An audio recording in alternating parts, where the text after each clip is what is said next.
Mbrëma të nderuar teleshikues, ju flas nga studio emisionit Opinion. Imazhet që sapo ndoqët në ekranin ton i takojnë një date të largët, i takojnë marsit vitit 1914, kur Princi Vilhelm Vidi ose Vidi i Shqipërisë, siç quhen atko, mbriti në Durrës. Mbriti në Durrës për të bërë princi i parë i shtetit pavarur shqiptar, i Shqipërisë, i cila ishte deklaruar e pavarur në 28 nëntor të vitit 1912 dhe ishte njohur si shteti pavarur nga fuqitë e mëdha në korrik të vitit 1913, që nga korriku i vitit 1913 dhe deri në mars vitit 1914 fuqitë e mëdha diskutuan për një kohë të gjatë për atë që do të ishte sovrani i ardhshëm i Shqipërisë. Natyrisht nuk mund të ishte një shqiptar, pritet të ishte një prej familjeve të mëdha europiane ose ndoshta dhe orientale, pati një debat gjatë në atë kohë nëse mund të ishte një pretendent që mund të vinte nga familjet orientale, kryesisht osmane, apo një tjetër që do të vinte nga fuqitë perëndimore, pra cili do të ishte njeriu që do të drejtonte, do të krijonte dinastinë e tij në Shqipëri, derisa të mbritën tek Vilhelm Vidi, një princ gjerman, pjesëtar i Forcave të Armatosura të Gjermanisë perandorake në atë kohë, i cili e pranoi kurorën e Shqipërisë.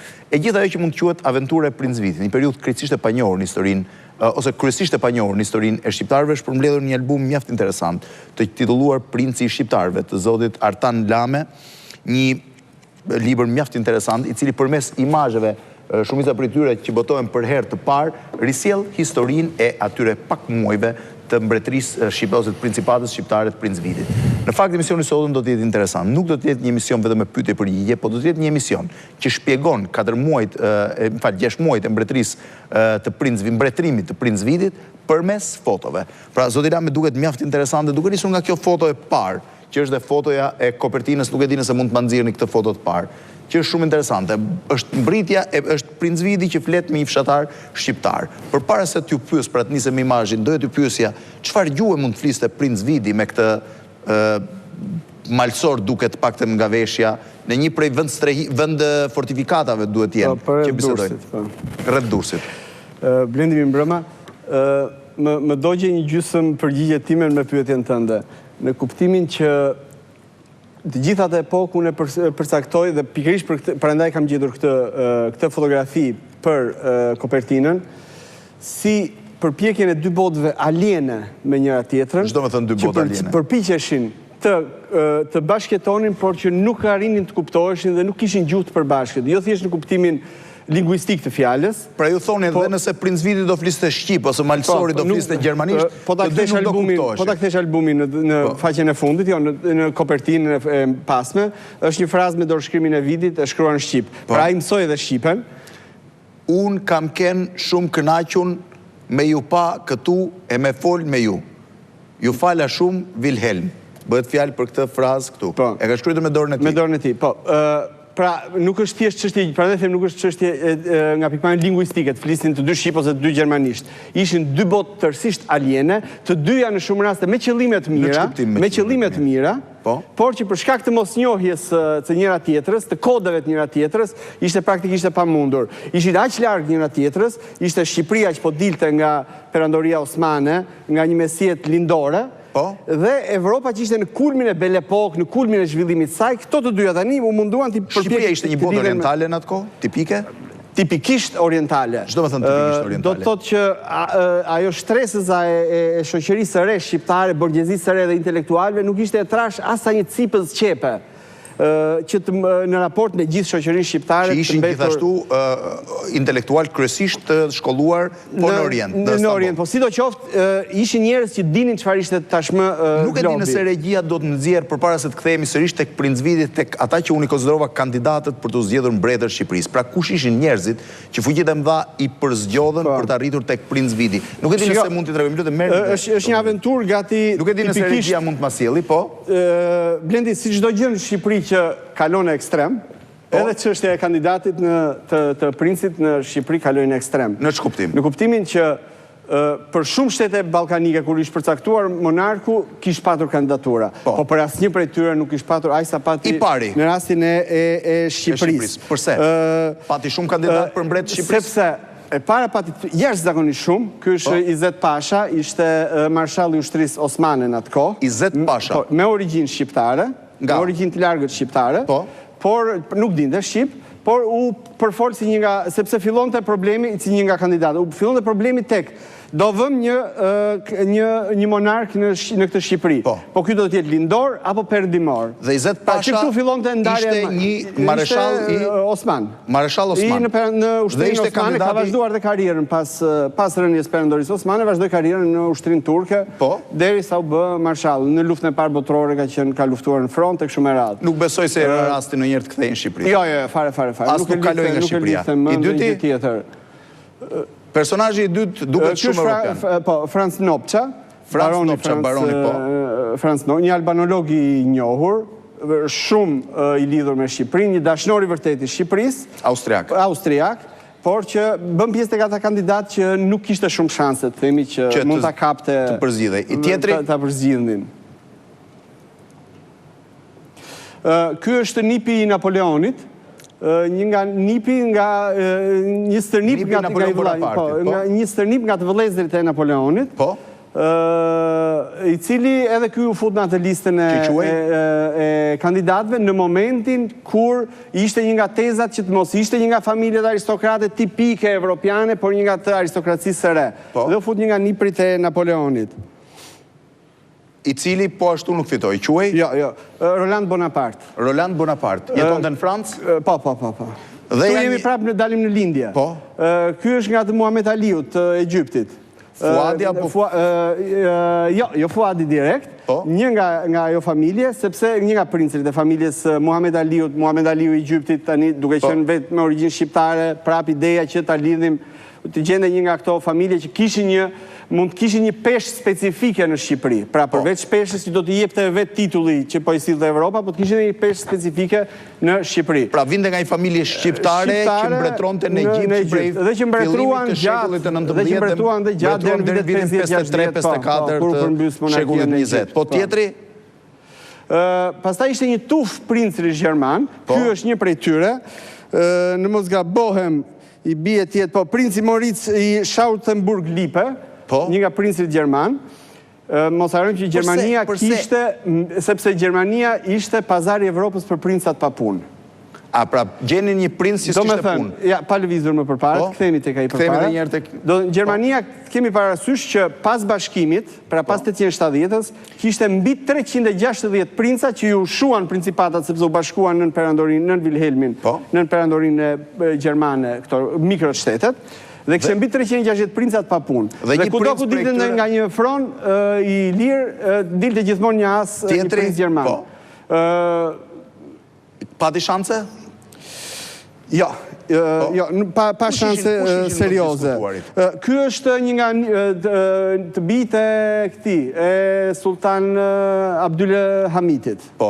Abdulhamiti II, djali i, në mos gabojmë Burhanedin Beu, i cili ishte mjaft i përfolur në atë moment, i biri Abdulhamitit, të dytë, u përfol për në fronin e, ki parasysh që Abdulhamiti kishte me 10 djemë, sepse për shkak të haremllëkut, kishte shumë djemë. Dhe një nga djemët u përfol për këtë. Mos harrojmë që Abdulhamiti më pas lidhet prapë me Shqipërinë, po sepse Princi Habib u martuar me motrën e zogut. Po, bit martohet me motrën e zogut. Këtu kthehemi në Angli tani, ky është Princi Artur, një nga niprit e mbretëreshës Victoria. Një lord anglez nga ata lordët prej vërteti, e mbylli karrierën më pas si guvernatori Afrikës Jugut. U përfol për... Nuk pati shanses. U përfol për kandidaturën për fronin shqiptar. Kush ishin kandidatët më të diskutuar? Ky bën pjesë tek zotrinjt. Është Princi Vilhelm i Urahut, prap gjerman. Prap një princi mbetur pa punë. Po, nga princat e mbetur pa punë. Këti ja gjetën punën dhe nuk pranoj. Prandaj them që duhet ishte një zotni i vërtet.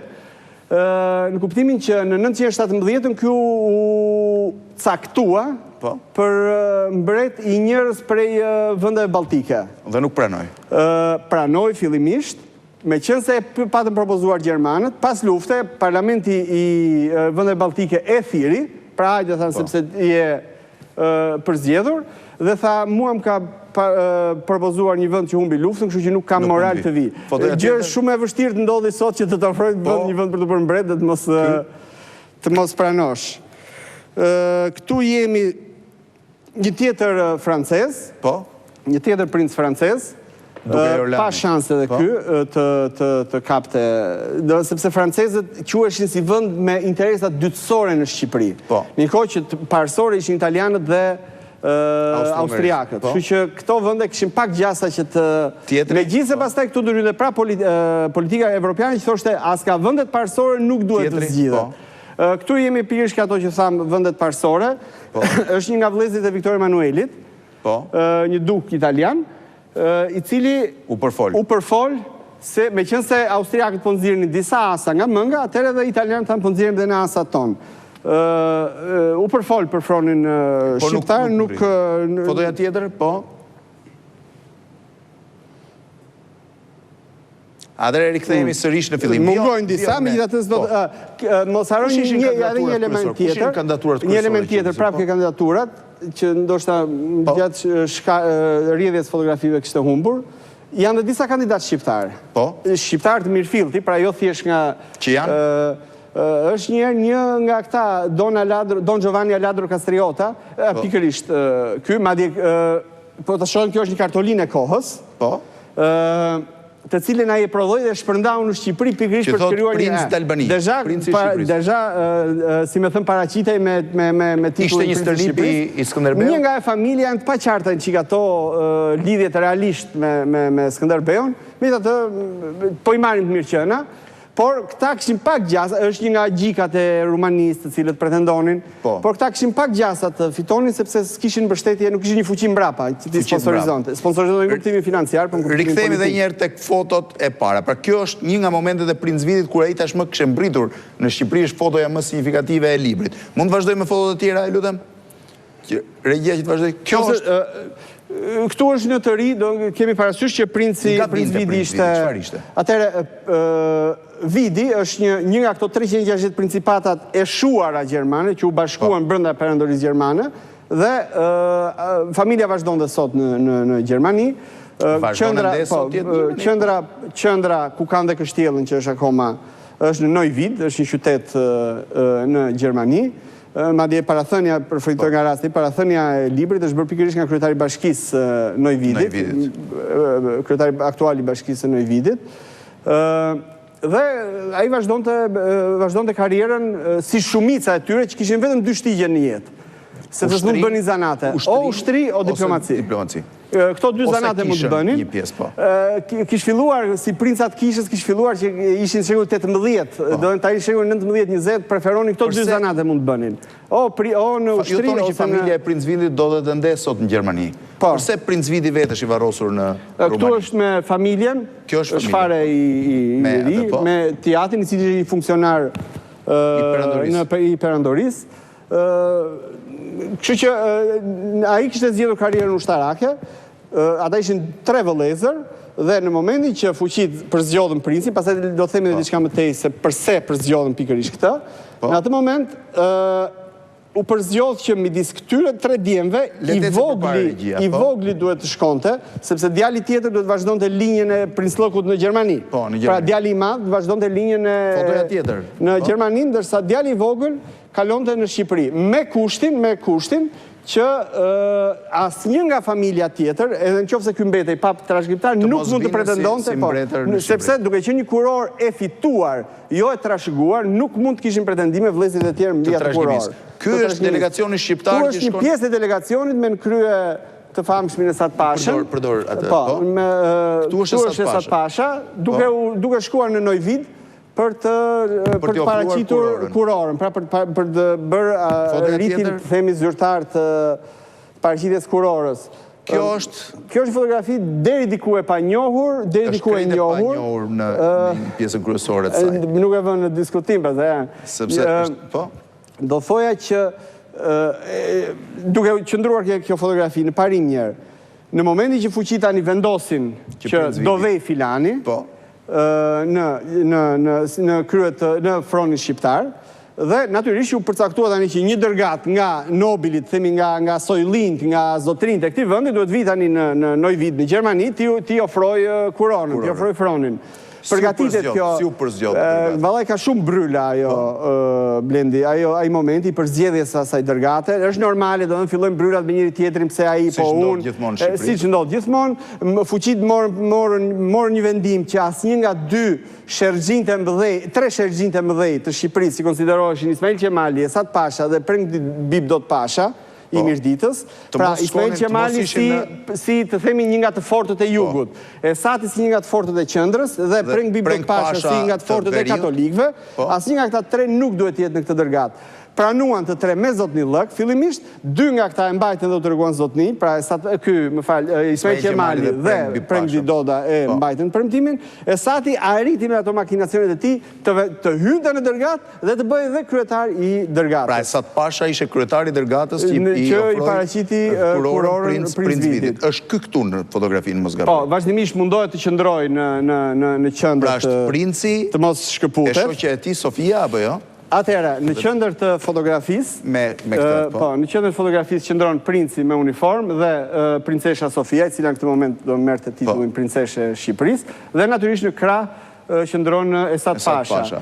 Dërgata kishte musliman katolik ortodoks nga të gjithë viset e Shqipërisë, me thënë të drejtën. Në krah për shembull janë në krah këtu qëndron doktor Turtulli, një nga zotëri nga Korça, një zotëri i vërtet shqiptar, një njeri që kishte financuar lëvizjen patriotike, një njeri i cili u bë dhe ministër në qeverinë e Vidit më mbrapa. Këtu në këtë fotografi nuk duket, por është edhe Hasan Prishtina, në fotografinë tjetër duket. Foto tjetër, është madje gati në qendër Hasan Prishtina. Është kjo foto më zyrtare e publikuar. Këtu është Hasan Prishtina. Ky është Hasan Prishtina. Po, pra prapë Esati në krah të çiftit. Princi dhe Sofia po. Dom Nikol Kaçorit, cilin neve këto ditë i sollëm dhe eshtrat nga Vjena ku ishin varrosur. Një nga firmtarët e aktit të pavarësisë, i cili ishte garanti i katolikëve, si me thënë. Çto me thënë garanti katolikëve? Në kuptimin që kjo mbretëri e re që po del nga një vend musliman, nga një vend që se dim çfarë bëhet atë Ballkanin e rrëmujshëm, ka dhe një garanci të katolikëve siç ishin vetë fuqitë të atë kohë, që shikonin çik me dyshim këto gjëra. Dhe në farë ky është momenti kur dërgata kishte ofruar kurorën. Këtu janë në sallonin e kështjellës, aty janë të shkallët, pak a shumë po atë ambient. Aty pastaj duket prap është Shefqet Bej Vërlaci në atë dërgatë, këtu nuk duket. Kush ishin personazhet më të shquar? Ja, disa nga këto që përmenda unë, do të thënë nga këto që thamë Shefqet Vërlacin tani së fundi, ishte Qerembej Libohova, Qerembej Vlora, të famshëm dy Qeremët, Qerembej Libohova, këtu nuk duket, po është dhe Qerembej Vlora, nga i cili kemi disa kujtime shumë të bukura të ati momenti, sepse vete Qerembeu luan dhe rolin e përkthysit zyrtar, pra Nuk dinin gjuhë pjesa më e madhe dërgatës? Një pjesë e tyre nuk dinin, një pjesë e tyre dinin, ai që duhet dinte nuk dinte. Që do të thotë Esati që ishte kryetar nuk dinte. Çfarë personazhi ishte? Atëherë Esati fliste vetëm shqip, e Qerembeu përkthente në gjermanisht dhe Princi pastaj kur folin gjermanisht dhe e Qerembeu përktheu në shqip. Princi në atë kohë tha vetëm një frazë, në një nga fotografitë e pasme duhet të duket, sepse është gjithë dokumenti ku është një dokument ku është gjithë fjala po këtu. Në fund, pra kjo është gjithë çka tha Princi, deklarata e mbretit për pranimin e kurorës. Pra ky është pranimi, ky është gazeta për lindja e Shqipërisë. Në mënyrë gazeta zyrtare e qeverisë të Vlorës, qeverisë Shqipërisë. Shkurtit duhet jetë shkurtit vitit 1914. Mirë pas kemi qenë me gazeta që atëre. Në fund, këtu nuk lexohet, do përpiqem ta lexoj këtu frazën sepse është shkruar në shqipe shumë të këndshme, thot, pasi e sosi këtë fjalë, mbreti thiri në Shqip, roft Shqipënia. Është kjo kështu. Pra vetëm këtë frazë tha Princi, si duket ja kishin mësuar, a thoshte këtë fjalë. A ishte i përgatitur Princ Vidi që do vinte në Shqipëri dhe a njihte gjë për Shqipërinë? Absolutisht asgjë. Çdo më thënë absolutisht asgjë. Nuk njihte.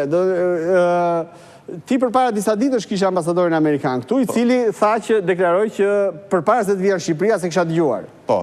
Dhe jemi në fund të fillim, nuk ka asgjë të keqe, dhe jemi në fillim shekullit 21. Mendo tani një shekull përpara fillim shekullit 20 se sa mund të dinin. Pra këtu nuk ka asnjë. Kjo është kështjella e. Kjo është kështjella. Kështjella është absolutisht në këtë pamje dhe sot, dhe unë për fat keq nuk më shkoj mendja të merr edhe fotografitë saj atë sot. Është në një njëjtën pamje. Kjo është hyrja e kështjellës? Po, është hyrja e kështjellës, fiks. Kështu që vetëm këtu është një semafor tani.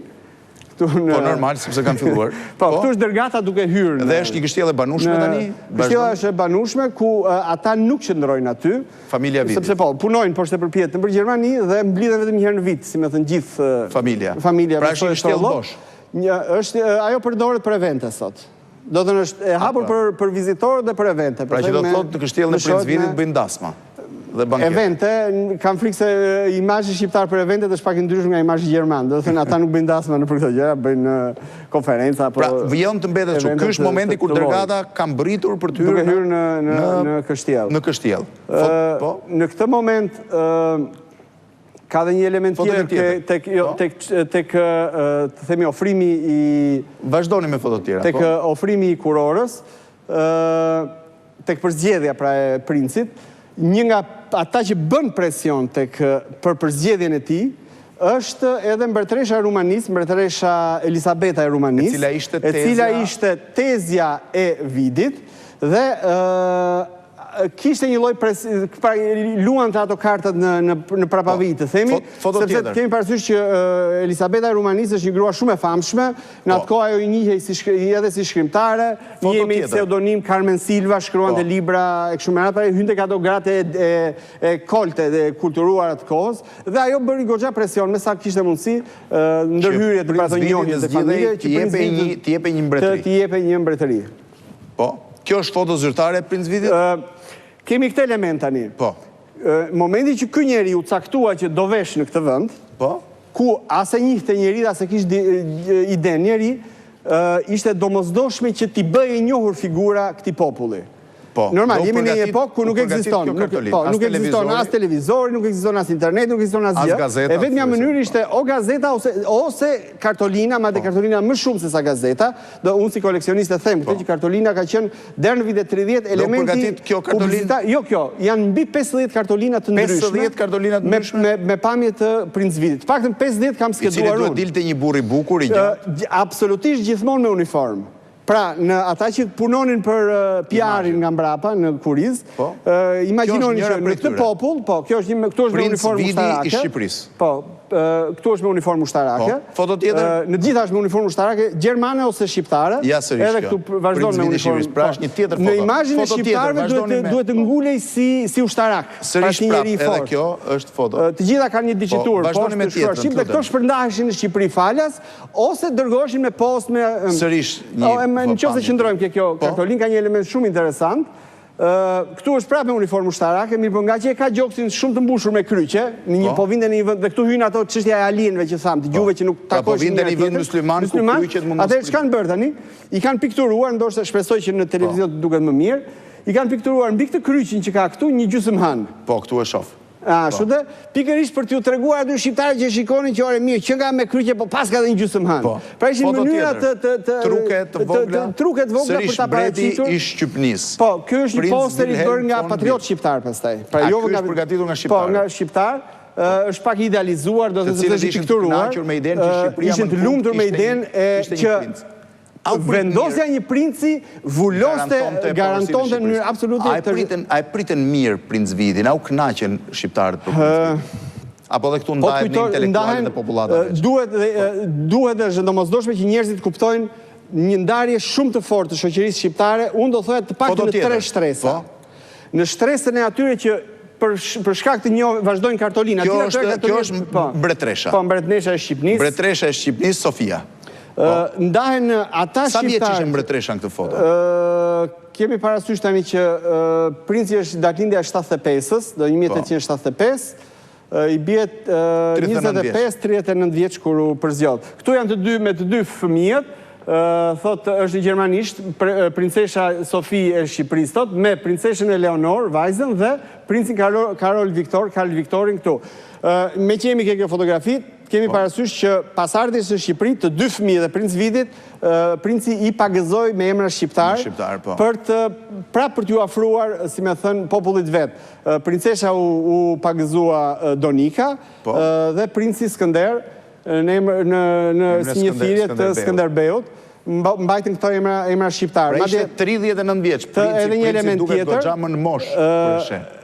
Jo aq goxha në mosh kur erdhi se sa kur iku. Ato 6 muaj si duket ato 6 muaj e plakën më shumë se sa. Është sërish mbretresha foto tjetër, po? Ishte ndarë në 3 pjesë ta shoqëria, po? Ishte ndarë në 3 shtresa. Po? Në shtresën e të kulturuarve, ku hyjnë pjesë, qoftë edhe funksionar otoman, pra në administratën otomane, por që kuptonin shumë mirë si lëvizte bota. Që ishin burokrat përëndërisë otomane? Burokratët e iluminuar, vazhdojnë. To janë gjitha kartolina që shpërndajshin në Shqipëri për ta njohur njerëzit. Pra kjo është shtresa e parë, ku bën pjesë borgjezia e re shqiptare që kishte filluar të ishte lidhur me perëndimin për interesa, edhe për interesa ekonomik, domethënë, bën pjesë mësuesit, bën pjesë gjithë këta shkrimtar, gjithë këto, ata shtresa e rilindasve. Kjo është shtresa e parë e shoqërisë. Pastaj bën pjesë shtresa e dytë që ishin sundimtarët e këtushëm të vendit, funksionarë të mesëm, Osman, Bejler, Pashallar, Agallar, Pasanik, njerëz pa identitet të mirë, ishin dominusit lokal, mos e lëviz të foto. Mos e lëviz të foto se duhet të them diçka. Dominusit lokal të vendit. Dhe pastaj bën pjesë masa e madhe që nuk dinte asgjë. Që nuk dinte as çfarë ishin. Si u prit nga kjo. Do të thënë pa dashur, jo për fyeri, por realisht shqiptarë do bëjnë një provokim. Shqiptarët nuk e dinin që ishin shqiptar. Siç grekët nuk e dinin që ishin grek kur i shpallën pavarësinë. Do dinin që po iknin nga Turqia, po çfarë jeni, janë anglezët që ja u thanë pastaj, ju jeni grek, po keni një lidhje me këtë Greqinë antike, po keni kështu, keni ashtu, ju bën ato zbukurimet helenistike. Ashtu që edhe shqiptarët në atë kohë, pra nuk ishin shumë pak ata që ishin koshient. Si u prit nga këto 3 shtesa? Secila nga këto 3 shtesa kishte një reagim të vetin ndaj Princit. Që ishte? Shtresa e parë ishte në kulmin e ekstazës, të themi në thonjza. Pra të gëzuar, të lumtur, patriotët, mësuesit, aty do shohin foto pastaj me mësuesit që marrin, vën një shirit kuqezi, të kënaqur do që u bë ky shteti jon, që do shkruajmë atë shqipen ton, nxjerrin nxënësit dhe i sjellin, që të kalojmë nga kjo foto. Kjo është fotoja zyrtare e cila vendosen nëpër zyra. Pra është si portreti sot me presidentit që na mbajnë nëpër zyra. Është portreti që mbahet nëpër zyra, për fat mirë kjo gjendet në arkivin e shtetit. Nuk është e imja, fotoja zyrtare, po atje e kam gjetur. Me që dolem ke arkivi... Përse, qëfar ka në lidhje kjo uniforma për shumë uniforma? Këto janë uniforma që a i bëri për në Shqipëri. Pra konsiderohet uniforma zyrtare shqiptare e Princit. Këtu, kjo fasha që i kanë kakra qaf, këtu është kuqezi, në fakt është një urdhër gjerman që nuk është kuqezi, ja kanë bërë kuqezi me qënë se do vendosin në Shqipëri. Dhe këto janë dekoratat gjermane? Gjermane, sepse nuk ka krijuar akoma dekoratat e veta. Në këtë moment. Në momentin që Princ Vidi mbriti në Shqipëri, cilat ishin financat e tij? Kush e financonte këtë shtet shqiptar? Ashtu siç kishte ndodhur 80 ca vjet më parë me Greqinë, kur caktuan dhe... Kjo është fotografia mbi të cilën është punuar për të bërë atë pikturën zyrtare. Kjo është fotografia e tij në Gjermanisë. Në Gjermani, këtu nuk dallohet, po mbrapa kësaj ka të shkruar me shkrimin e vet shkurti, Vilhelmi shkurti i 14-s. Pra po thoya për financat, ashtu siç bë për Greqinë 80 vjet më parë, para Shqipërisë, kur i caktuan dhe asaj një mbret gjerman, ja dërguan ndroni foton. Oton e Greqisë që e dërguan në Greqi, madje mos harrojmë që Greqisë i dërguan 2 mbretër. Pra po shkëputen edhe një herë. Kjo është një nga ato kartolina nga më të bukurat, ndoshta sepse e paraqet, është një kartolinë që e paraqet Princin të lidhur me Skënderbeun, si për ka vënë shqiponjën tonë. Të gjitha këto i bënim, për shumë këtu kush e ka bërë, një tub djelmosha Shkodran. Pra gjitha këto bëshin pikërisht këta ajo shtresa e klubeve patriotike që një identitet dhe e shikonin si garanci të pavarësisë shqiptare Princ Vitin. Kjo bes e bashkim që ishte shkruar aty, është e njëjta gjë prapë pikturuar nga prapë kjo është patriot shqiptar të asaj kohe, mundoshin të theksonin këtë lidhjen e kontinuitetin nga Skënderbeu tek Vidi. Për që në kontinuiteti një shteti shqiptar. Një shteti shqiptar të ashtë në kohët moderne. Janë pak naiv, po janë vërtet, kjo jetë më shumë bukuria saj. Për financat. Pra, ashtu si ju bë me Greqinë dhe me Princ Vidin, ju dha dhe një financë, të lutem ndalojmë pak e kjo, ju dha një financë e caktuar. Që ishte kontributi këtë shteti. Që do ishte kontributi gjitha fuqive bashkarisht. E cila ju dhanë vetëm 10 milionët e parë, 10 milion frangat e para, dhe pjesa tjetër, sot nesër jo po duhet bëjmë gjithë fuqit bashkë, po smerimi vesh, pastaj filloi lufta dhe nuk ju dhanë. Si shndodh me Europën e Bashkuar sot? Absolutisht, këtë ndoshta do dalin në vazhdim. Ishin shumë 10 milion franga në atë kohë? 10 milion franga, në qoftë se e kthejmë në Napoleona Flori, bie 1.500.000 Napoleona Flori. Po të kemi, nuk janë ndonjë gjë e madhe, po të kemi parasysh për shembull një batutë të them unë ty.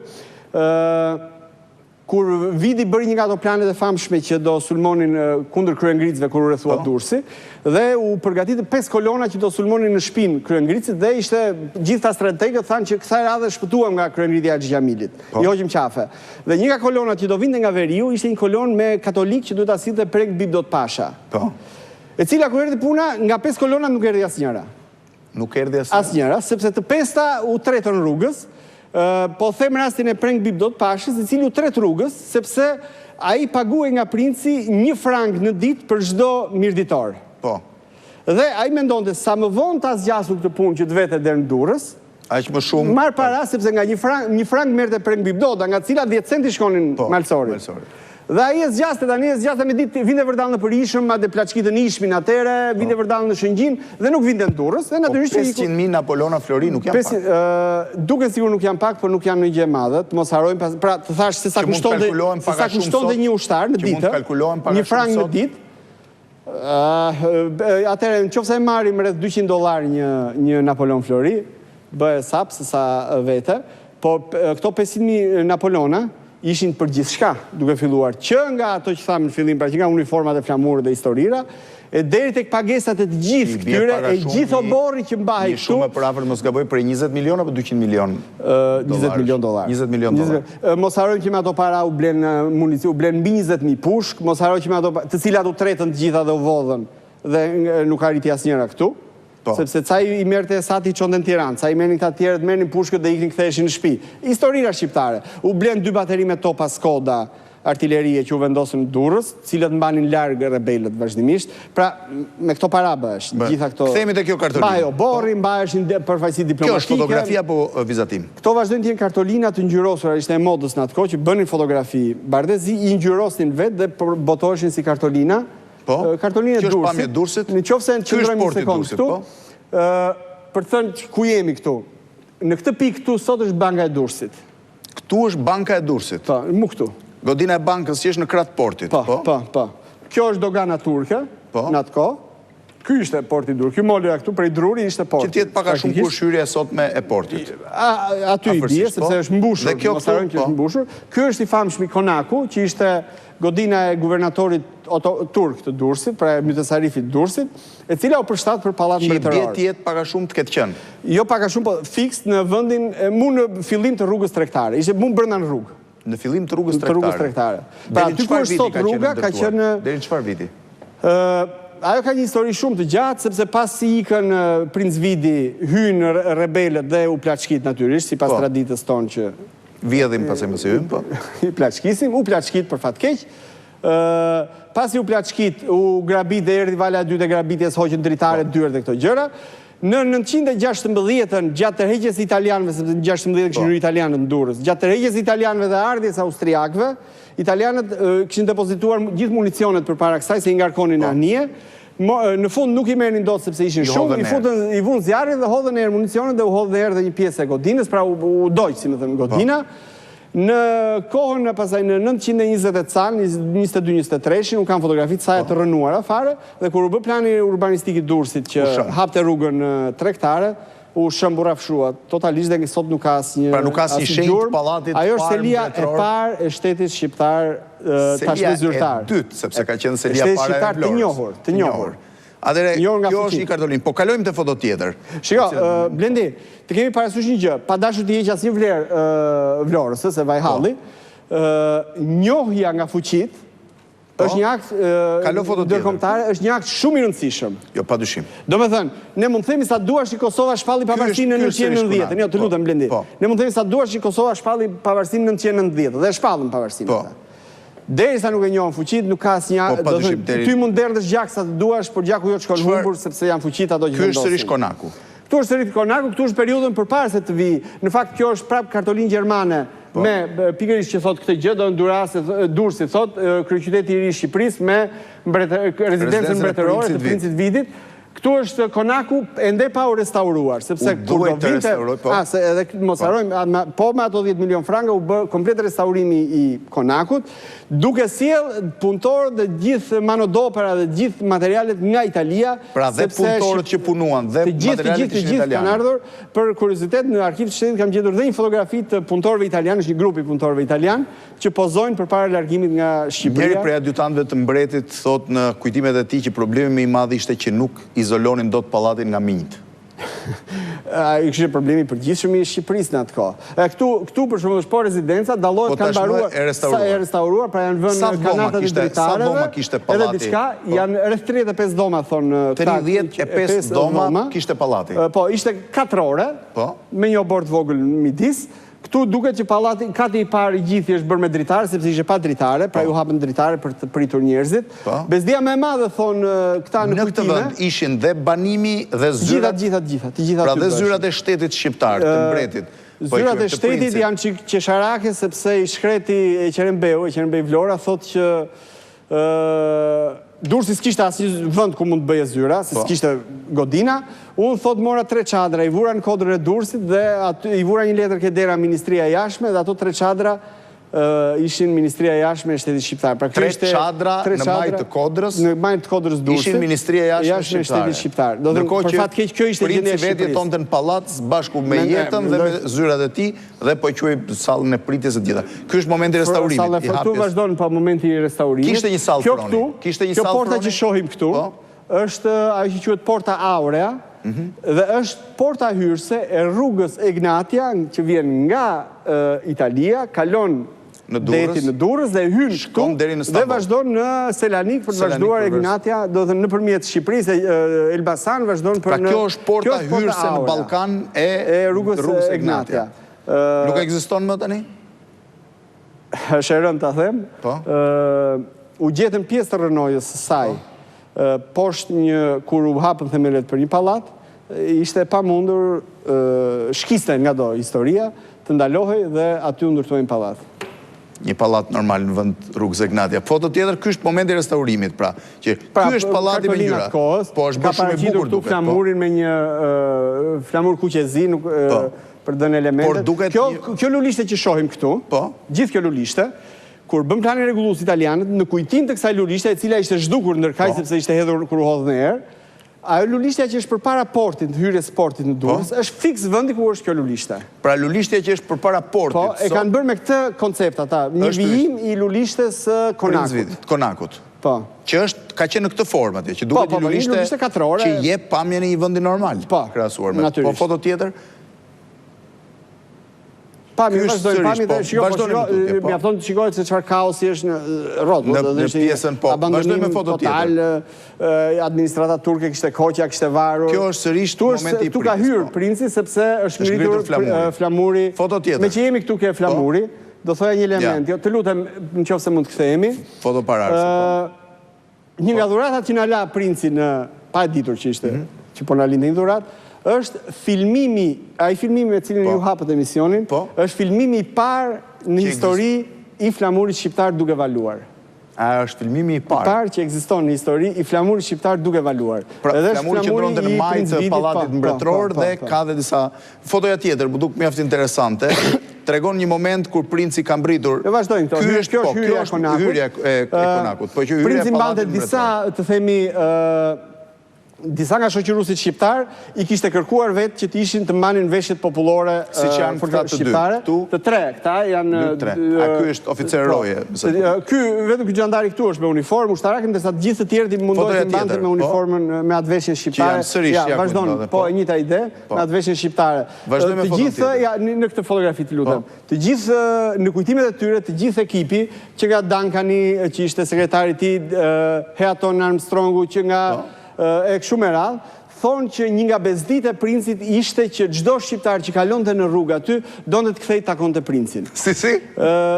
është tipike e jona dhe sot, kjo me thënë drejtë. Si, çdo shqiptar që kalon aty, thoshte hajde do kthejmë dhe vazhdimisht ishim në sherrë, thot. Ishte pjesë e një tradite që shqiptarët kur shkonin për vizitë duhet priteshin dhe ty nxirrej kafe. Është pjesa asaj që them unë që ishin dy botë aliene. Pra ti imagjinon dot një princ gjerman që kalon njëri në Frankfurt dhe thot po hyt takoj princin. Duket qesharake. Në një kohë që Shqipëria e tillë ishte që po do kaloj po ç'është ky s'më pret mua. Dhe i natosë është një vite keq. Shqiptar fare zakonshëm. S'ka zi nga rruga thot. Çdo njeri që kalon në rrugë thoshte do kthehet takoj princin. Po ku vete ti? Po atë ka thënë, apo ku vete? Dhe nuk e kuptonin. Fyeshin, largoheshin ti natosur. Fotoja tjetër më duk që ishte një foto e Durrësit në atë. Kjo është Durrësi, po në kohë Turqisë. Po të shohim bankinën. Po. Duket bankina nuk ka parmak. Po. Parmakët u vendosën kur do vinte princi se kishin frikë mos binte në lumë. Mos binte në det. Në det. Foto tjetër? Këtu është dërgata, është një kartolinë gjermane, është dërgata duke vatur në Neuwied. Në Neuwied, nuk ka lidhje me Shqipërinë e kohës. Këtu është princi me ministrin e jashtëm austro-hungarez, kontin Bertolt. Është një nga figurat më të mira, më të forta të perandorisë, periudhës fundit të perandorisë austro-hungareze. Dhe një nga njerëzit që insistojnë më shumë për pavarësinë e Shqipërisë. Edhe për pavarësinë, edhe në mbarvajtjen e ato vitet e para të Shqipërisë. Këtu është homologu i tij italian, Marchese San Giuliano, ministri i jashtëm i Italisë, pra princi para se të vinte në Shqipëri bëri një xhiro të fundit nëpër kancelaritë evropiane për të kaluar ministrat e jashtëm dhe presidentet apo mbretërit.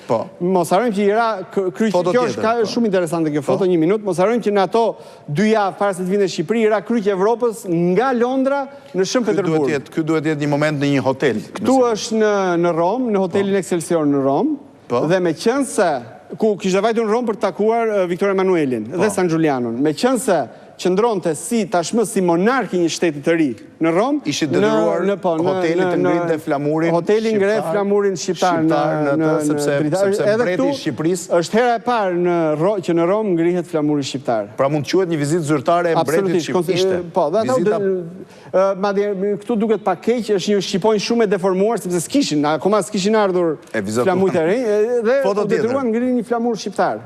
Shumë interesante. Por kjo? Kjo është një nga deklaratat, atë që thamë, pra që kjo shtresa e sipërme e patriotëve që e shikonte me adhurim këtë gjë. Këtu janë patriotët e kolonia e Bukureshtit, mos harrojmë që kolonia e Bukureshtit është një nga kolonitë shqiptare më fanatike shqiptare. Po. Dhe ata, kjo është përshëndetja që i bëjnë madhështisë të tij, thot princit mbretit të shqiptarëve, përshëndetja që i bëjmë me rastin e zgjedhjes në ndër firmatarët është dallohet emri Alex Stavre-Drenovës, Jazdrenit, dhe shumë patriotë të tjerë. Ky është momenti i Princi duke u nisur për të ardhur në Shqipëri nga Esat Pasha e ka shoqëruar që nga Triestja? Jo, Esati e priste në Durrës.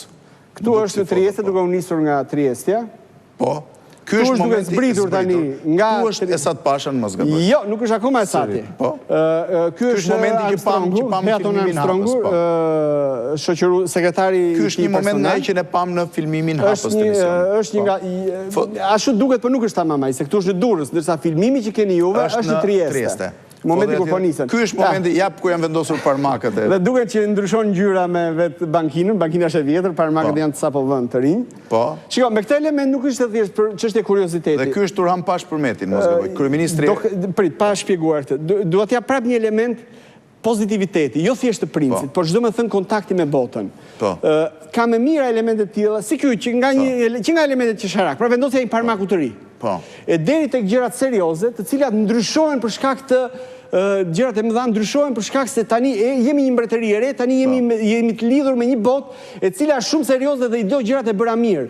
Kjo gjë dhe ushtarët nuk nderojnë as sot në mënyrë kaq korrekte, megjithëse është viti 1900. Janë uniformat që u bën pikërisht me këtë rast. Përgatiten për mbretërinë shqiptare, pra janë uniformat e mbretërisë, nuk janë uniformat vjetra të perandorisë otomane. Dhe pushkët u blen për këtë punë. Edhe një gjë, kjo frymë perëndimore kishte 2 vjet që kishte ardhur në Rom. Kush i bënte tenderat e pushkëve dhe topave në mbretëri? Fakti që funksiononin do të thotë që nuk i bënin shqiptarët. Po. Pra fakti që ato topa ky është momenti i mbritjes. Këtu për shembull thot edhe vetë dicitura, thot përfaqësuesit dhe nxënësit e Tiranës duke përshëndetur ardhjen e princit. Dhe janë nxënës të Tiranës, po, janë të ardhur gjithë nga Tirana me flamuj, me ashtu hyrla byrla, do shkojmë të presim princin në Tiranë. Janë elemente që janë vërtet prekse në atë naivitetin dhe në atë Kjo është shumë interesante. Kjo është faqja e parë e gazetës Përlindja e Shqipërisë. E asaj dite, pra mbritjes së Princit. Është e ditës mbritjes. Ka 2 flamuj këtu shqiptar, ka një medaljon me Skënderbeun, ka një portret të Princit, ka ca vjersha të bëra janë. Po ta shohësh gjithë numrin. Nuk e faqos kaq bukur një gazetë festive. Vërtet ajo rezaton patriotizëm dhe atë dashuri. Gjitha e faqe. Përpara se të vijojmë të shkëputemi për spotet publicitare, po duket mjaft interesante kjo kopje e gazetës. Është gazeta zyrtare e shtetit shqiptar. Dilte në Vlorë, por shpërndahin në të gjithë Shqipërinë. Dilte sepse kishte nisur. Falë kësaj gazete ne kemi edhe gjithë diskutimet e qeverisë Vlorës. Vlorës, po. Sepse kjo gazeti botonte të plota, çfarë ndodhte në Vlorë, çfarë u emërua, u çemërua, u hoq, u vu, erdhi, tha. Kush e bënte për lindjen e Shqipënisë? Jo, dilte në Vlorë. Dilte, në mos gabohem 2 herë në javë. Kush e botonte? Nuk e kam parasysh. Po. Shkëputemi edhe për spotet publicitare, rikthehemi sërish.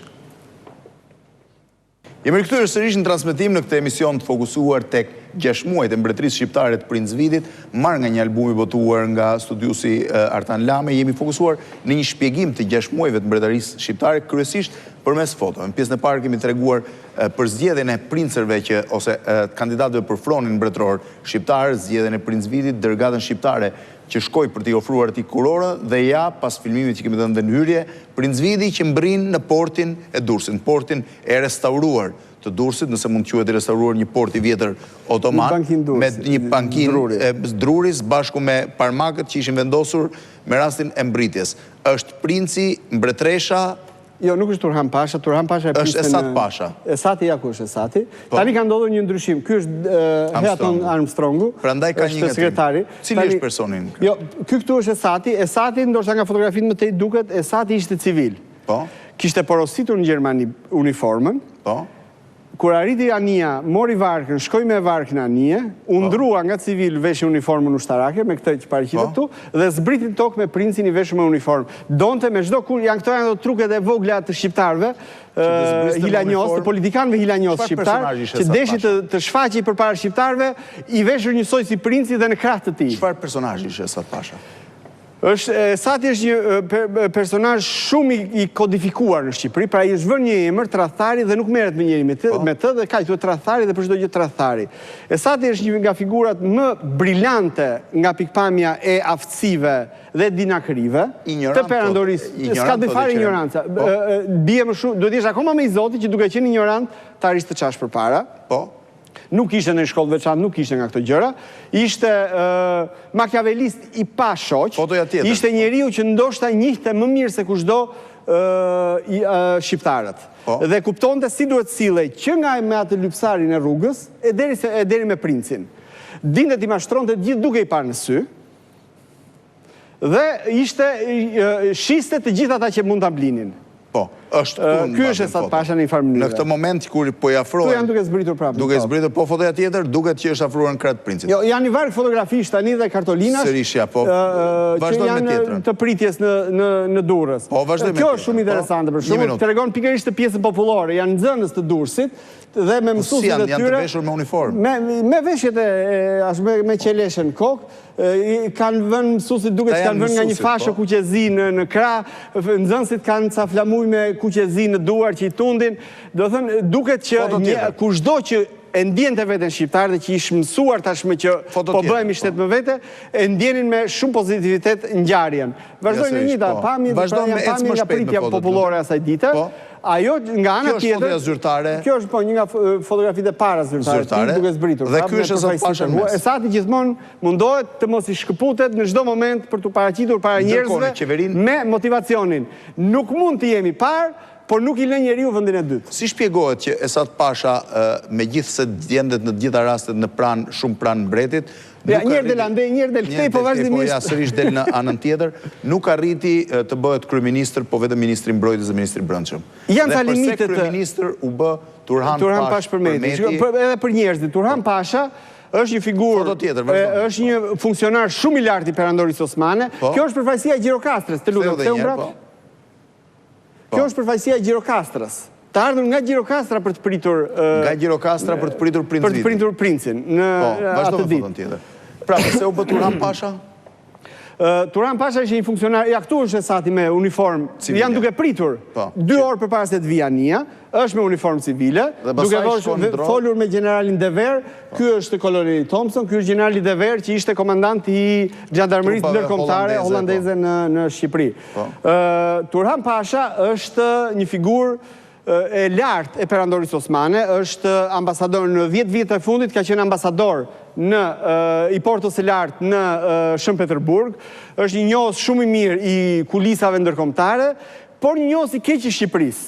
Ose mos njohës i Shqipërisë. Ose mos njohës, ka ikur shumë i vogël nga Shqipëria, dhe tani është bërë 70 ca vjeç kthehet në Shqipëri si kryeministër. Fliste shqip, kam shtypjen që kuptonte shqip, por nuk fliste shqip. Nuk fliste dot. Pra kryeministri i mbretërisë parë shqiptare nuk fliste gjuhën në shtetas vetvete.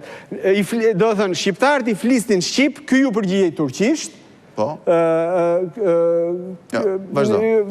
Ky Turhan Pasha ju përgjigjej turqisht, me princin fliste gjermanisht, ndërsa me të huajt e tjerë fliste frëngjisht. Pra në këtë kakofoni merreshin vesh, me ministrat fliste turqisht, se nuk merreshin vesh. Këto janë një grumbull i personaliteteve të kohës. Ky është Turhan Pasha.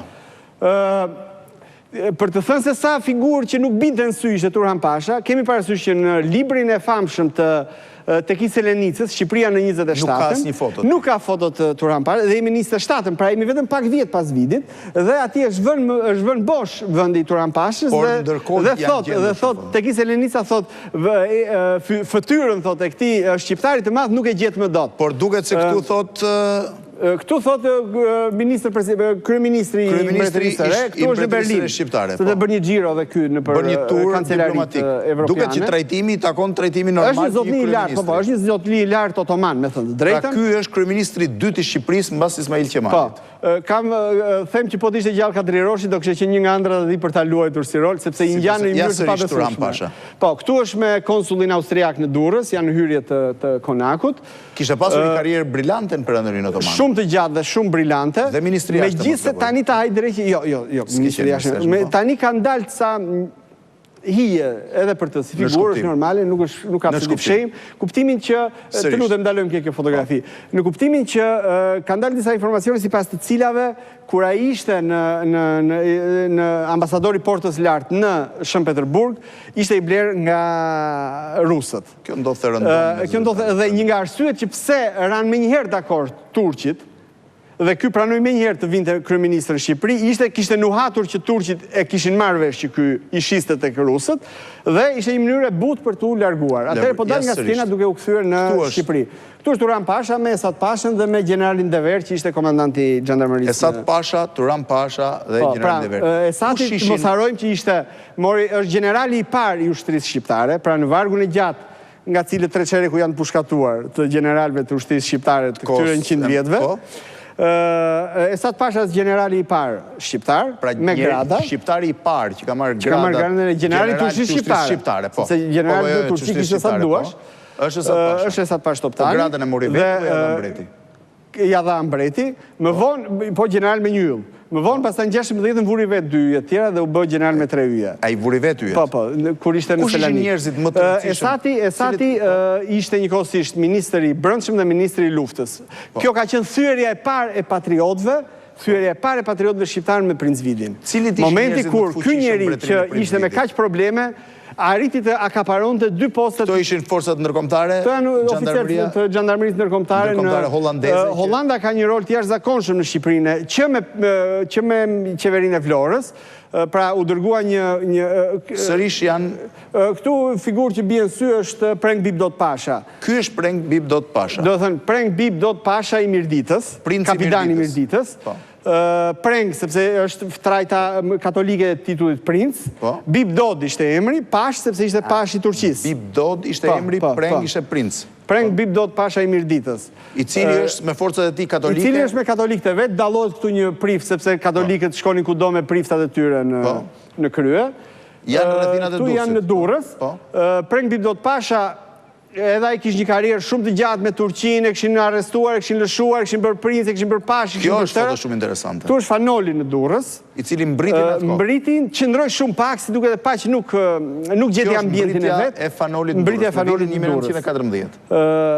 qëndroi e takoi princin, pati 2-3 ashtu, pa që nuk ishte si duket në pozicion që ai mund ta gjente veten. Pra Princi u takua me të gjithë njerëzit e rëndësishëm të mëpasëm të Shqipërisë. Të gjithë ambientit shqiptar. Me Ismail Qemalin, i cili shkoi të takonte. Ismail Qemali, madje ka një kujtim jo shumë të mirë me Ismail Qemalin në fund, në periudhën e dëshpërimit, do të thënë ato 2-3 javët e fundit të dëshpërimit, është bërë një mbledhje kur ishin larguar të gjithë dhe këta kishin mbetur gati vetëm në Durrës, të rrethuar nga këto bandat e këtyre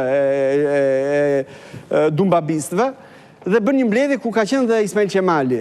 Dhe e kritikojnë Ismail Qemali sepse dha një propozim shumë problematik. Than, Ismail Qemali tha, po sigur ta kantonizojmë Shqipërinë, tha, për ta shpëtuar. Pra ta ndajmë në disa kantone, gjë që ideja, ndoshta në atë dëshpërinë të përgjithshëm mund të falet, por ideja nuk ishte e mirë. Por Princi u takua me Ismail Qemalin, me Esat Pashin që isha antar kabineti, me Prenc Vidit, tre shërgjinjt për mirë dhe për keq të Shqipërisë, pra personat më me peshë të Shqipërisë ishin ata që thamë dhe në fillim, pra në jug ishte Ismail Qemali, në qendër ishte Esat Pasha, në veri ishte Princ Vidit. Edhe për këtë ka një histori shumë të bukur. Ka një histori shumë të bukur. Me Zogu nuk besoj të takuar, për arsye thjesht se Zogu ishte shumë i ri, ishte përfaqësuesi i këtyre, i matjanëve, solli një trup, po edhe nuk erdhi në Durrës, po mbeti në krujë e trup, pra e nuhati mirë Zogu që nuk çahej dot aty dhe mbetën në krujë ata. Po. Matjanët e Zogut, por përgjithsisht i qëndroi besnik, pra i premtoi që nuk do rreshtohemi në të kundërt dhe nuk u rreshtuan. Një histori tjetër për të dhënë ambientin e kohës, në një moment dëshpërimi, në fakt ai 6 muaj është më shumë i mbushur me momente dëshpërimi se gëzimi, i thot Princ Vidit Pasha, një shqiptar i qartë, këtu janë në plazhin e Durrësit, pak a shumë të shkëmbi Kavajës. Të shkëmbi Kavajës sot. Princi me princeshën. Po, një nga gjërat që përshun shqiptarët e këta fanatikët e kohës i thonin, ja merrnin për tërë, ishte sa i bërë një klub futbolli për të rinjt. Klub futbolli për të rinjt. Mënyrat që i përdorin dhe sot ambasadorët për të afruar në kështu lloj vendesh. Princ Vidi bërë një klub futbolli. Futbolli për të rinjt. Dhe muslimanët e Durrësit i thoshin që ç'është ky princ që lume kalamojt. Do thënë ishin alien që nuk kuptoheshin fare me njëri tjetrin. Atë të them dhe një herë ka historia dhe Princ Vidit Pasha i thot princit, ishte në zëvendës kryeministër. Pra Turhan Pasha ishte kryeministër, Princ Vidit Pasha ishte zëvendës kryeministër dhe i thot, madhni thot, a e din si ç'duhet me bë me pështu Shqipërinë? Po. A i thot, mirë, amani, thot, qa duhet bëjë, si shpëtohet. Dhe i thot, duhet me marë Ismail Beun, për Ismail Qemalin, Esat Pashën dhe mua, me navarë për midis Durrësit. Vetëm kështu mund të pështoj Shqipënia. Natyrisht që Princi nuk e bëri dhe... Kjo është dhe iku vetë. Kjo është një moment sërish në obor. Këtu janë në obor. Princi edhe këtu duket një pjesë e fotografive, dilte vazhdimisht me princeshën në rrugëve të Durrësit. Për një arsye shumë të thjeshtë. Njerëzit duhet më shohin dhe të kontaktojnë me njerëzit dhe të shohin bashkë me princeshën. Në sytë e muslimanëve kjo ishte e tmerrshme. Kjo ishte një nga gjërat që ja varrosi më tepër imazhin. Absolutisht duke absurde që hankoja e princit, me këtë termi hankoja e princit, të dali e zbuluar rrugëve të Durrësit. Të mos harrojmë Blendi që të njëjtën gjë bënte Zogu 20 vjet më pas, kur nxirrte të motrat me fustane të shkurtra dhe të zbuluara rrugëve të Shqipërisë për të emancipuar shqiptarët. 20 vjet më pas, ndërsa ky e bënte 20 vjet më parë, kur ishte gati e pamundur, ja këto janë nga ato pamjet të dalis në qytet, ishte e pamundur që të kuptohej nga shqiptarët. Prandaj the që ishin dy botë aliene që nuk kontaktonin dot. Nuk duket shumë si Shqipëri. Jo, këtu shkallët e konakut janë. Janë shkallët e konakut. A është e vërtet që trupat rebele i kërkuan Princit që të bëjë synet? Jo, këto janë pjesë të... Kjo është gjë batut ke Viti Mbrapshti, Ismail Qadares, një nga novelat që jep në mënyrë më perfekte imazhin e Shqipërisë asaj kohe. Nëse mund ta ndaloj një sekond këtu, meqense na kaloj tema. Kjo është kurora e mbretërisë shqiptare që u krijua me atë rast. U krijua figurativisht sepse nuk u krijua fizikisht, pra të prodhoi kurora. Jo, kjo është një kurorë ideale. Gjithë kurorat e asaj kohe kishin një kryq sipër. Sepse ishin kurora mbretërore të vende... Ja, këtu duket shumë mirë. Princi vuri një yll, i cili u transmetua dhe në flamur, pra dhe flamuri shqiptari e asaj kohe kishte një yll sipër, një yll të bardhë. pikërisht për gjetur një simbol, si simbol qytetërimi. Ylli i bardhë 5 cepësh, në heraldikë është simbol qytetërimi dhe prosperiteti, dëshire për zhvillim e kështu me radhë, dhe u përzgjodh si simbol i mbifetar.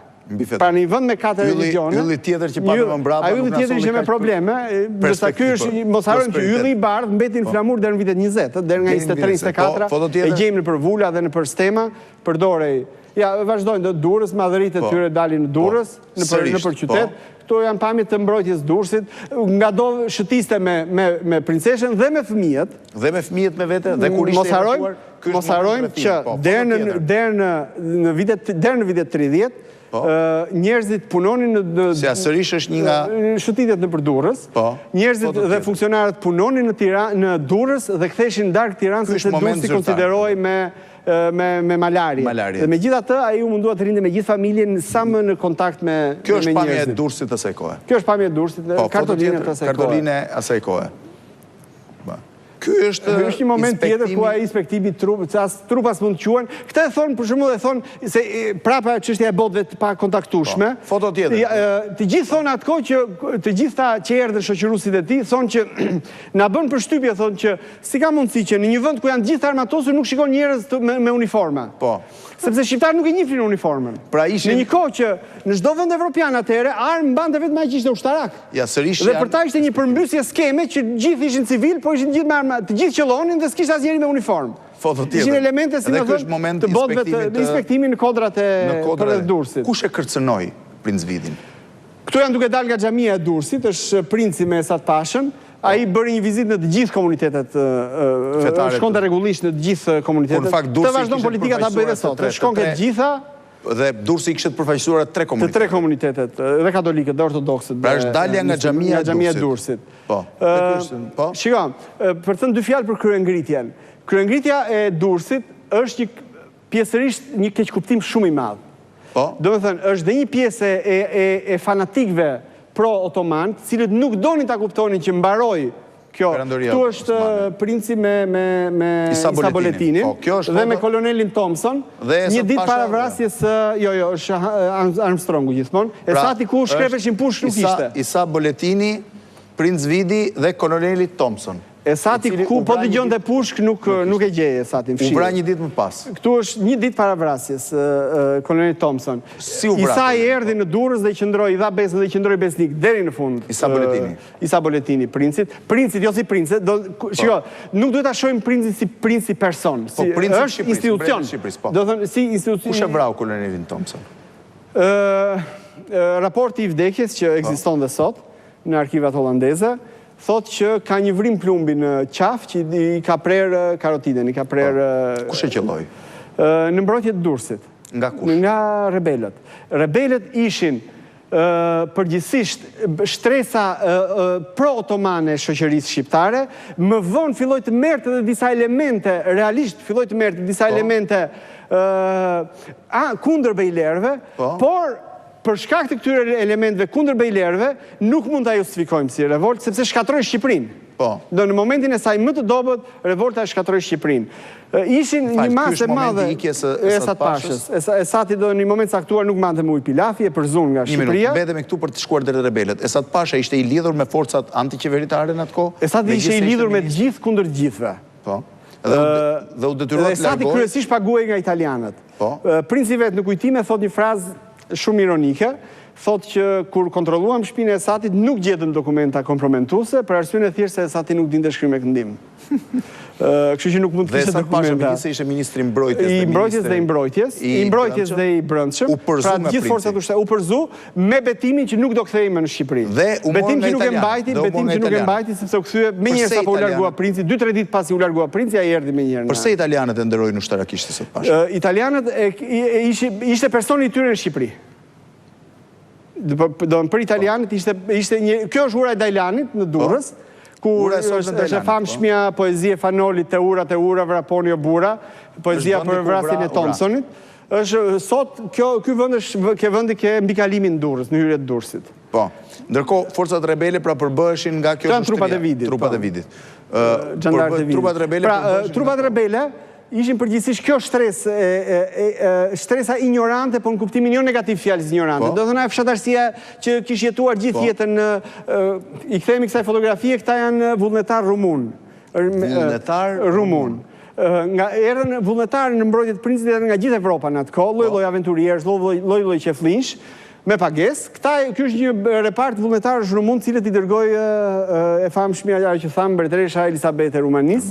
Edhe këta patnin fat shumë të keq, pastaj sepse u prejnë rrugët për të kthyer në Rumani, i morën një anije, shkuan në Itali, ra në këmbë, pastaj. Po këta? Kjo është një repart kalorësie i Princit. Princ Vidit, po. Pra, po të themi te rebelët. Unë do të bëja një krahasim të tillë. Ajo ishte një masë njerëzish që kërkonte kthimin tek sultani. Këto janë dy bateritë e famshme të topave që u blen nga Princi. Këta njerëz kërkonin kthimin tek sultani ose një princ turk.